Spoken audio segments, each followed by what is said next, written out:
прямом эфире новости Татарстана. Здравствуйте. В студии Даяна Саитова. И в начале коротко о главных темах выпуска. Готовь сани летом. Движки ремонтируем, снимаем переоборудование. Готовность дорожных служб к зиме оценила Анна Городнова. Пошли в лес за грибами, а пришли на кладбище. Такую картину впервые видим. Раньше такого не было. Это для нас тоже шок. Почему скотомогильник в Зеленодольском районе, закрытый 2 года назад, продолжает пополняться, выяснял Сергей Хайдаров. Больше 10 домов без тепла. Вот вышли мы на улицу гулять, чтобы не мерзнуть дома. У кого капремонт, а кому просто не хватает давления. Когда во всех домах Казани батареи станут горячими. У Альбины Минибаевой. Место встречи изменить хотят. Как идешь, так машины все вливает. Фуфайку надо удевать. О чем просят на площади Васильева, узнал Дмитрий Аринин. Японская сакура с татарстанскими корнями. Ее посадил Рустам Минниханов во время своего визита в страну восходящего солнца. В эти дни татарстанская делегация в составе российской участвует в экономическом форуме. Главное – это встреча с премьер-министром Японии Синдзо Абе. О диалоге на перспективу. Альбина Салгараева. Скрепка в рукопожатии к деловым разговорам. Ключевая в рамках визита российской делегации в Японию – это встреча министра экономического развития России Максима Орешкина с премьер-министром страны восходящего солнца Синдзо Абе. Здесь также традиционно Рустам Минниханов. Говорят о конкретных проектах между странами. Японская сторона называет колоссальными результаты их визита на Восточный экономический форум в сентябре этого года.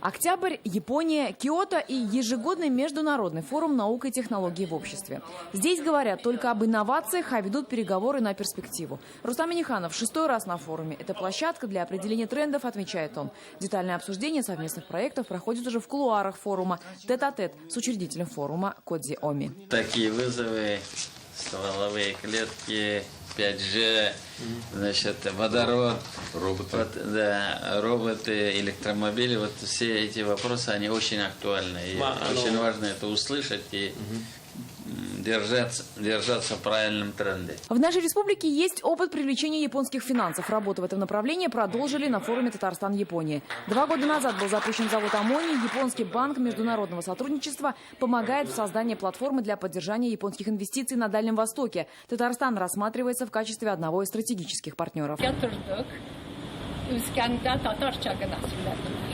Уже на татарском языке говорил Рустам Минниханов со вдовой имама японской мечети Ракибой Кильки. Мусульманский храм в городе Кобе появился в 1935 году. Мечеть открыта для посещения и является туристической достопримечательностью.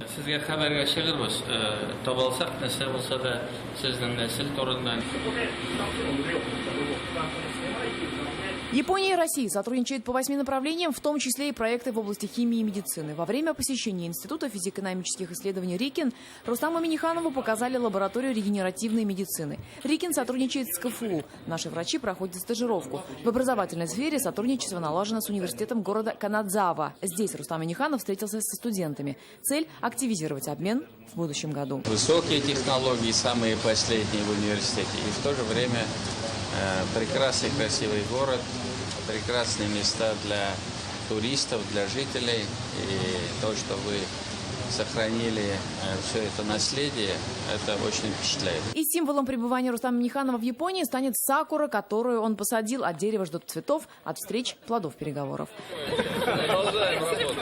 Альбина Салгараева, Марат Хусаинов, ТНВ, Япония. Из теплой Японии вернемся в предзимнюю Россию. В Башкирии сегодня выпал первый снег, да так, что замело трассы. В Татарстане пока только дожди, но встретить снегопады столица готова во всеоружии. Со следующей недели Казань перейдет на зимнее содержание дорожной сети. Готовность к первым снегопадам оценила Анна Городнова. Зимой работ полно. Целая гора. Поэтому готовить сани, как говорится, начинают до первых заморозков. Слесарь Салават Шарафеев хорошо запомнил прошедшую аномальную зиму. Только за первые дни декабря выпала месячная норма осадков. Всего же за сезон вывезли 900 тысяч тонн снега. Всякое бывает. Движки ремонтируем, снимаем переоборудование. Покраска, малярные работы, вот такие работы. Ремонтная служба, шприцовка. Этой зимой на дороге выйдут 567 единиц техники, 80% к осадкам готовы. Главное сейчас переоборудовать технику. Вот этот КАМАЗ, к примеру, летом поливает дороги, а зимой переодевается. К нему крепит вот такой специальный контейнер для реагента, для жидких и твердых. 80 тысяч тонн песчано-солевой смеси, 9 тысяч тонн реагента уже заготовлено. В отличие от сухого порошка, жидкость за считанные секунды очищает дорогу до асфальта. Но он дорогостоящий. Обрабатывать им будут основные магистрали и мосты. Важный вопрос, но упирается он в деньги, как всегда. Поэтому на тротуарах такие реагенты только может использовать, позволять себе использовать Москва. И как результат там самое низкое количество травм, получаемых пешеходами на дорогах. Тротуары, остановки, дороги в поселках по-прежнему слабые места. И там, где техника не проходит, нужны рабочие руки. Их не хватает. Недостаточно высокая заработная плата, ну и малоквалифицированный труд. Дефицит рабочих присутствует, но, как правило, например, водители, механизаторы, задействованные летом на строительстве дорог, на зиму переходят в дорожные предприятия. На случай резкого ухудшения погоды в Казани разработан план «Буран». Одновременно на дороге могут выйти до 1000 снегоуборочных машин. Горожане надеются, что снежные завалы во дворах и гололед на тротуарах уберут вовремя. Чтобы посыпали только в вечернее время, не создавали пробки. Не затянули это все и быстрее чистили. У нас очень хороший дворник. Вот. Ну, машины мешают, естественно, дворнику еще чище убираться. Готовность дорожных служб к зиме оценит межведомственная комиссия из Минтранса, исполкома и районных администраций уже на этой неделе. Анна Городнова, Ренат Сафин, ТНВ, Казань. Зима близко. В 13 казанских домах все еще нет тепла. Отопительный сезон хоть и стартовал по графику 1 октября, но дошел пока не до всех. В частности, в высотках по улице Побежимова не хватает давления. Сколько нужно тепловым компаниям, чтобы в столичных домах было стабильно жарко? Подробно Альбина Минибаева. Мы так обрадовались, думали, ну все, тепло наконец-то пришло. Мерзли до этого очень сильно. А к ночи вот встали, смотрим, ледяные. Вот. Тепло Сумбель Ганнудинова радовалось несколько часов. В доме 57А по улице Побежимова отопление запустили по графику 1 октября. Но буквально на следующий день снова привычный холод. В семье есть ребенок, пришлось доставать теплые вещи. Подумали, может, это там что-то прорвало в подвале. Надеялись, что дадут. Но вот уж сколько дней нету, сегодня понедельник уже. Ходит в комбинезоне, под ним кофточка с длинными рукавами. Вот сверху толстовка. Двухлетний Камил в квартире тоже ходит в уличной одежде. Жители многоэтажки несколько дней ждут действий от коммунальщиков. Тепловикам тоже звонили, в аварийку тоже звонили. То есть по всему дому все звонят, до сих пор ничего нет. Без тепла остаются еще несколько высоток по улице Побежимова. Это 57-й, 59-й, 53-й и 55-й. Как объяснили в управляющей компании, от тепловых сетей отсутствуют параметры, чтобы протопить многоэтажки. Не хватает давления, чтобы продавить такие большие дома. Тем более они находятся на самом верху в нашем районе. Вот, просто не хватает. Специалисты будут заниматься тем, чтобы давление в сети у них было достаточно для того, чтобы тепло пошло в квартиру. А вот на перекрестке улиц Мутиной и Чистопольская замена труб отопления в самом разгаре, но без тепла высотка не осталась. Здесь старые выключат после подключения новых. Как заявили в городе, больше чем в 5000 домах температура в стабильном плюсе, в отличие от 13 многоэтажек столицы. Планируется работы там все завершить и тепло подать в оставшиеся 13 домов. Как заявили в Татэнерго, еще сутки и в домах на Побежимова холодные батареи станут горячими. Но по всей Казани тепло будут налаживать еще 2 недели. Альбина Минибаева, Александр Лобанов, ТНВ, Казань. Поехали за грибами, а нашли останки животных. В нашу редакцию обратились казанцы, чей поход в леса Зеленодольского района закончился совсем не так, как они ожидали. Вместо груздей белых в корзинках снимки на телефоне. Кто устроил произвольный скотомогильник, выяснял Сергей Хайдаров. На это место в лесу в Зеленодольском районе нас привезли грибники, которые обратились в нашу редакцию. Они рассказали, что на этом месте оказались совершенно случайно, оно для них новое. И также случайно они наткнулись на вот эту ужасную картину. Судя по всему, этот труп здесь лежит уже не первую неделю. И запах здесь стоит просто отвратительный. Если присмотреться, становится очевидно. Здесь не один труп. Останки животных разбросаны в радиусе десятка метров. Есть и полузахороненные, и те, что чуть присыпаны землей. Чтобы узнать историю этого кладбища, мы отправились в ближайшее сельское поселение. Такого никогда не было. Это скотомагазин закрыто, недействующий. Такая реакция на фото в сельском исполкоме. Говорят, что, по всей видимости, кто-то бросил трупы рядом со скотомогильником. Всего их в районе 3, только вот уже несколько лет ни один не функционирует. Они обнесены забором и законсервированы. Кто мог подкинуть останки, теперь будут выяснять. У кого-нибудь корова погибнет, то они в первую очередь нам сообщают.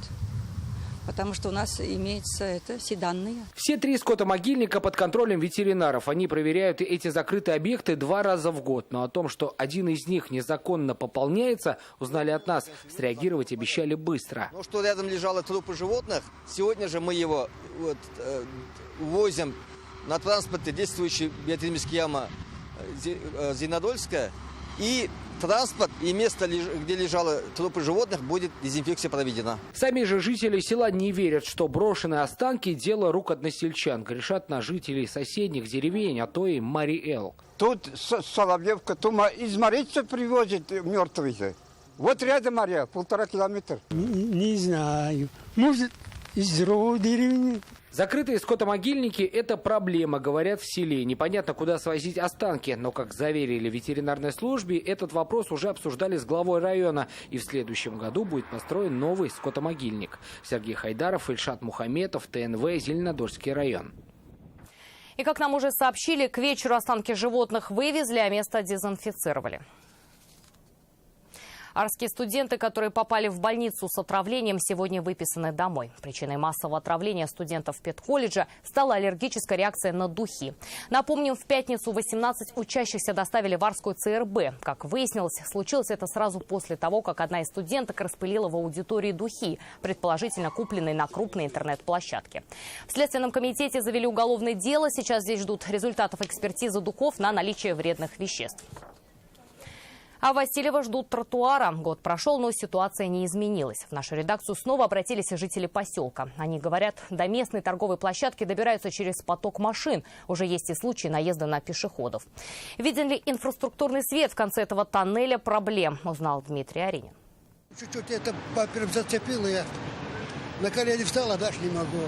Упали, да? Повезли в травматологию. Так для жителей поселка Васильева Зейнугаева поход в магазин закончился хождением по врачам. Как рассказал пенсионер, его сбили на этом самом месте, посередине торговой площади. Костыль я уже бросил, теперь с палочкой. Нет, по комнате, по квартире-то хожу, там стенки, если что, раз за стенку. И такие сигналы машин здесь можно услышать часто. Это улица Дзержинского, один из подъездных путей к той самой торговой площади, о которой идет речь, она вон там за поворотом. Как мы видим, здесь нет никакой дорожной разметки, знаков, светофоров. Посетителей встречает только вот эта вот большая лужа. Поодаль еще, как мы видим, и большая куча мусора. На самой площади, на еще одной улице, которая к ней подходит, как мы видим, тоже нет никакой разметки, знаков, только висит вот знак ограничения для больших грузов. А с другой стороны площади мы наконец-то нашли единственный знак. Это у нас тут находится лежачий полицейский. Вот он, смотрите. Собственно, единственные, как я понимаю, меры безопасности в этом месте. Маловато будет, говорят местные жители. Сюда бы к дорожным обозначениям и тротуар не помешал. Видите, как идешь, так машины все вливает. Фуфайку надо удевать. Хорошее пальто нельзя одеть. Дороги бы лучше желательно сделать и разметочки поставить всякие.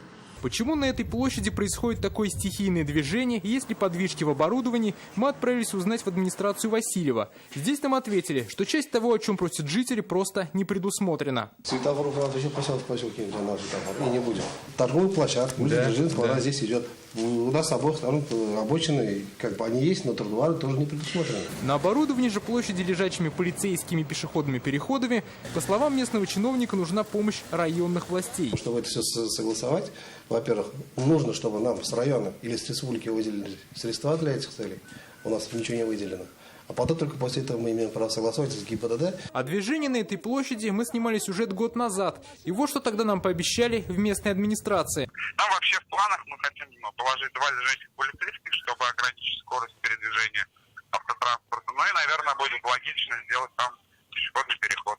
Сегодня в администрации Зеленодольского района нам ответили, что об этой проблеме им ничего не известно. Я впервые слышу от вас этот вопрос.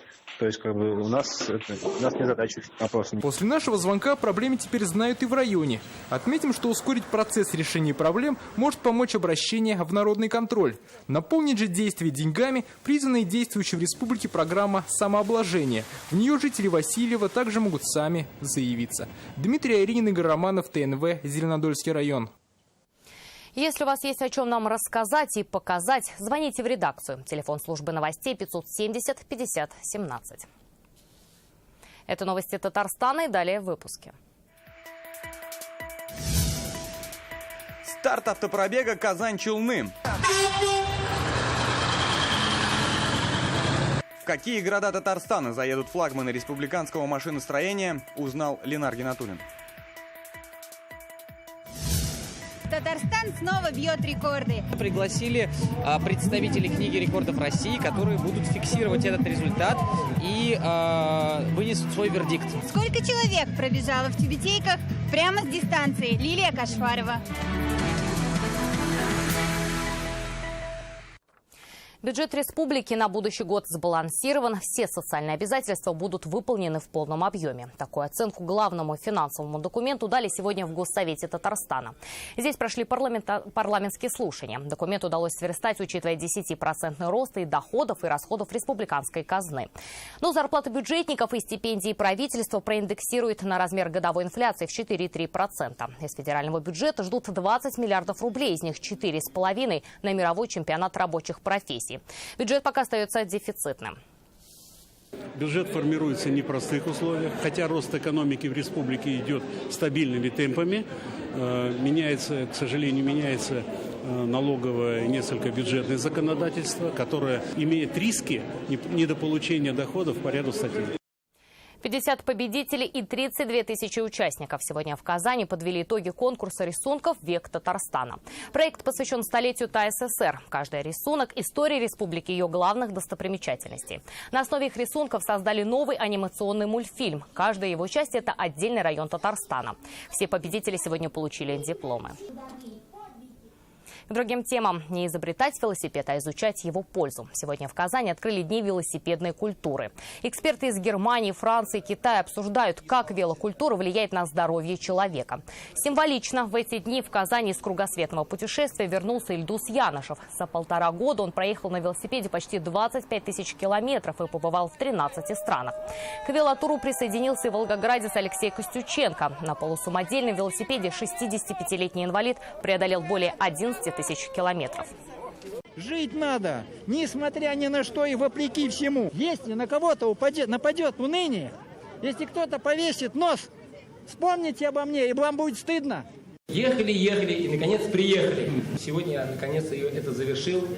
Спасибо моей семье, которая это время меня все ждала. Первое участие, первые победы. Теннисистка с синдромом Дауна Лейсан Зарипова представила Россию на чемпионате мира по настольному теннису в Португалии. Единственная в нашей стране, кто играет в настольный теннис с таким заболеванием, выиграла бронзу в парных соревнованиях. Но у этой спортивной истории две стороны медали. По словам мамы, ей пришлось брать кредит, чтобы отправить дочь на соревнования. Минспорта им навстречу не пошли. Помогли татарстанцы, они собрали часть суммы для проживания и перелета. Сейчас в планах у девушки уже покорять новые вершины. В 2020 году она поедет на чемпионат мира в Австралию. Мы не сидим дома у нас, мы живем счастливо, активно, занимаемся, трудимся, и все во благо. Аллах беса, все будет хорошо. Главное, чтобы ребенок был счастлив. Удивил сегодня всех и еще один казанский воспитанник. В матче Национальной студенческой футбольной лиги Нориков-Долян забил пенальти с сальто. Сегодня все мировые издания обратили внимание на уникальное исполнение гола. Напомним, свои фишки есть и у знаменитых футболистов. Например, Артем Дзюба, забивая гол, отдает честь. Андрей Аршавин просит тишины, прижимая палец к губам. А Криштиану Роналду громко кричит «Си», что по-испански означает «да». Татарстанская техника на улицах Казани. Сегодня стартовал автопробег, посвященный Дню машиностроителя. Зеленодольск, Альметьевск, Нижнекамск и набережные Челны увидят не только наши легковушки и грузовики, но и бронетехнику и сельхозмашины. На старте автопробега побывал и татарстанскую мощь оценил Ленар Гинатуллин. Это не ралли Париж-Дакар, а автопробег Казань-Челны. На старте только татарстанская техника, грузовики, легковушки, военные и сельхозмашины. Приурочили все к Дню машиностроителя. А для жителей города перед отправкой автоколонны специальная выставка, чтобы каждый мог в буквальном смысле пощупать и проверить на прочность. Хочется поводить машину, большая. Рамиля Шайхрамова, студентка Академии народного хозяйства, приехала, чтобы специально посмотреть на болид команды КамАЗ-Мастер. Мне очень нравятся все эти большие машины, меня очень впечатлили, особенно КамАЗ-Мастер. Тем более их достижения на Дакаре мне очень здесь нравится.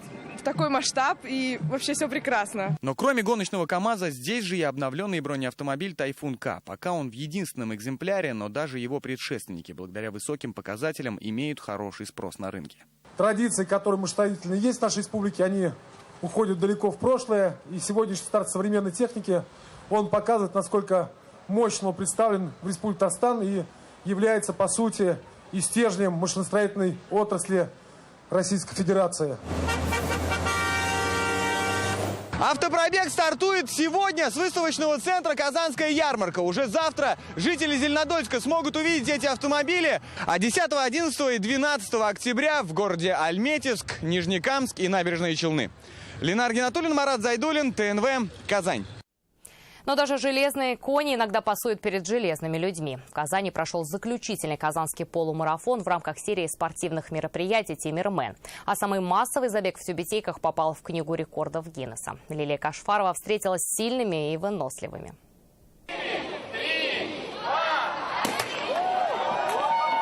1, 3, 10 или 21 километр на дистанции полумарафонцы. Бегут все – юристы, учителя, врачи и министры. Решил попробовать себя на десятке, на более быстром темпе, в районе 53-54 минут пробежал. Хороший результат. Ринат Ахмадеев – легкоатлет из Бавлов. Сегодня он побил лучший результат и вывел Татарстан на первое место среди участников всех российских полумарафонов и на 33-е среди мировых.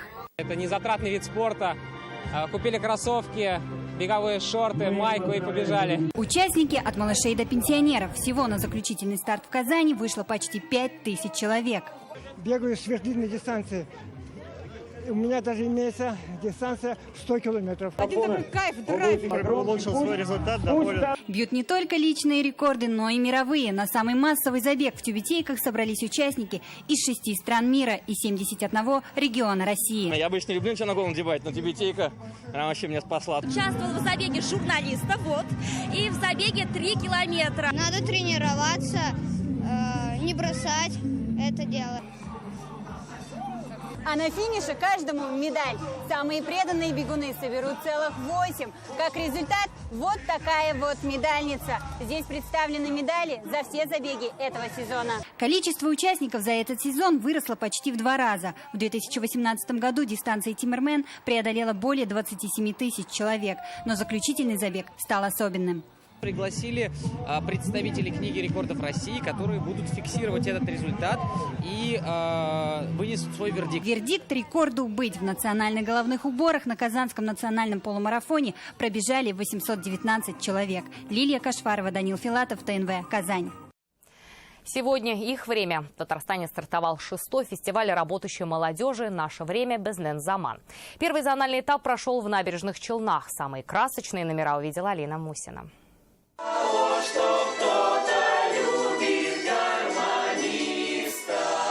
За сценой кипит жизнь. Каждый коллектив репетирует свой номер. Первыми выступают химики из Менделеевска. Они представляют завод «Аммоний». Мы подготовили очень много номеров. Во всех номинациях решили в этом году участвовать. Очень хотим получить гран-при. Танцевальных коллективов не счесть. Вот воспитателя детского сада «Солнышко» из Муслюмова готовится выйти на сцену с номером «Рассвет». Первый раз мы участвуем в таком конкурсе. Конкурс нам очень нравится, очень хорошо организован. 6-й телевизионный фестиваль рабочей молодежи «Наше время. Безнен Заман» проходит при поддержке президента республики. И если раньше здесь принимали участие 30 коллективов, то сейчас их более 160. Рабочая молодежь – это основа нашей планеты, этой красоты, этой жизнедеятельности, основа нашей планеты Земля, естественно, основа нашей великой республики. Молодежь старается, они приходят после работы, глаза разбегаются, все очень красивые. 8 районов, 3 номинации. Это пока зональный этап. А лучшие из лучших представят свои номера на гала-концерте в Казани. Алина Мусина, Ильшат Аюпов, ТНВ, Набережные Челны. Планета Нибиру была замечена в небе над Нижнекамском. Такие заголовки на днях появились на многих сайтах и федеральных каналах. Уфолог-любитель из Нижнекамска случайно сфотографировал необычное явление и предположил, что это планета Икс. Название небесного тела взято из мифологии древнего народа шумеров. Светлана Звонарева разбиралась, где мифы, а где реальность. Это видео с загадочным объектом быстро попало на сайты некоторых СМИ. Уфолог-любитель снимал радугу и заметил необычную точку. Объект показался ему похожим на планету Икс Нибиру. О ней много говорится в шумерской мифологии. Сам автор снимков остался инкогнито. Одно из предположений было то, что это якобы планета Икс, которая называется Нибиру. Якобы она находится между Марсом и Юпитером. На данный момент она постепенно приближается. Даже вот на статье было написано, что у нас температура планеты постепенно будет повышаться, и к ноябрю будет там порядка 100 градусов Цельсия. Уфологи, а также сторонники теории о конце света сейчас бурно обсуждают эту новость. Они предполагают, что планета Нибиру своим приближением попросту спалит Землю. У физиков и астрономов на этот счет иное мнение. Юпитер – это это из самых крупных планет нашей Солнечной системы. И она вполне вероятно, что взаимодействовала бы с этой планетой, как с Нибиру, да? И как-то они друг к другу притянулись бы, у них, возможно, поменялись бы траектории движения. По мнению ученых-уфологов из Казани, к которым мы обратились за разъяснением, это всего лишь оптический обман. Они принимают солнечный блик за НЛО. Вот эта маленькая точечка с края вот этого ореола солнечного, это просто блик. Это просто такой оптический эффект камеры. Бывает, что не белые, бывает, что и красноватого оттенка цвета. Но, во всяком случае, Нибиру это не то, что больше мифологического плана. И добавляют, если бы массивное небесное тело и впрямь приближалось к Земле, то на планете случился бы ряд катаклизмов. И советуют в догадки не верить. Наука – дело точное. Светлана Звонарева, Светлана Шумкова, Евгений Лызаев, ТНВ, Нижнекамск. Республиканский фестиваль «Кабак-бай» прошел в Сабах. Праздник тыквы посвящен окончанию сельскохозяйственных работ. От кулинарных шедевров до поделок в виде этого овоща, мастер-классы, игровые зоны, выставки и фудкорт – все для активного отдыха детей и взрослых. Особенностью праздника стал обмен участников урожаем – тыквами, кабачками, дынями и арбузами. Сейчас прогноз погоды, а сразу после обо всех чрезвычайных происшествиях расскажут корреспонденты программы «Вызов-112». До свидания.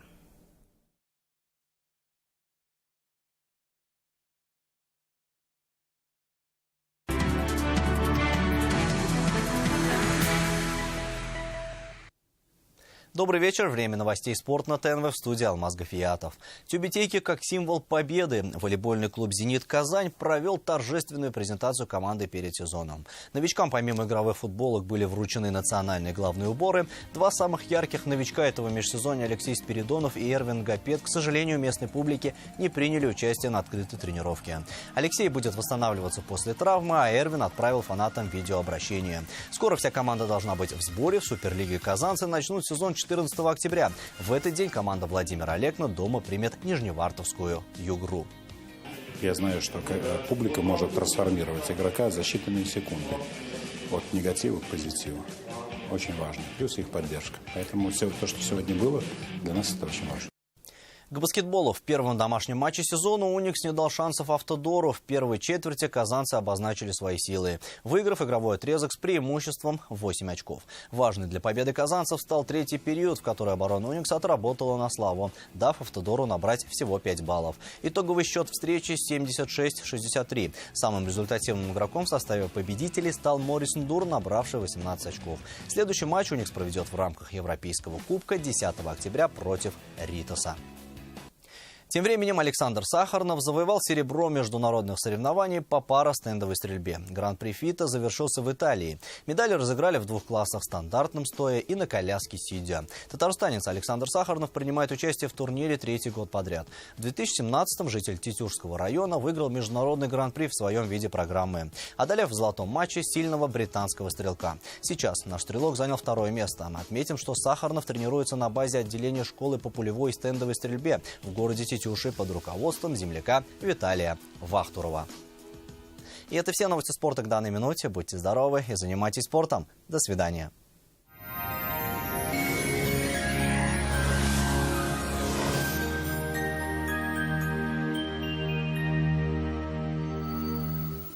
Здравствуйте! Второй месяц осени не сильно капризен и балует жителей Татарстана то теплом, то ясными солнечными днями. Подробнее через минуту. Хотите качественную и недорогую кухню по вашим размерам? Данил Мастер исполнит ваше желание. Успейте заказать со скидкой 20%. Данил Мастер, Казань, Восстание 23, телефон 2 167 166. В предстоящие сутки станет прохладнее, но небо очистится от туч, и весь день будет светить яркое солнце. По данным сервиса Яндекс.Погода, на юго-востоке республики днем будет ясно и плюс 9. На северо-востоке Татарстана немного прохладнее, плюс 7, но также солнечно. На севере Татарстана переменная облачность, 7 градусов выше 0. На северо-западе республики весь день будет светить яркое солнце, температурный фон средний. На юго-западе республики 6-9 градусов выше 0, солнечно. В центре Татарстана комфортная погода, ясно, 7-8 градусов выше 0. Спонсор прогноза погоды – клиника Фарм-Т. Лечение аденомы и простатита по европейским стандартам, без боли операции на аппарате Термекс. Телефон в Казани 292 66 77. Клиника Фарм-Т. Радиоволновое лечение аденомы и простатита на израильском аппарате Термекс. Без боли, без операции. 292 66 77. В Казани ожидается солнечный и вполне теплый день. 7-9 градусов выше 0. Ветер северо-западный 1 метр в секунду. Атмосферное давление 762 миллиметра ртутного столба. Влажность воздуха 71%. В первой половине дня ожидается магнитная буря. Берегите свое здоровье. До свидания.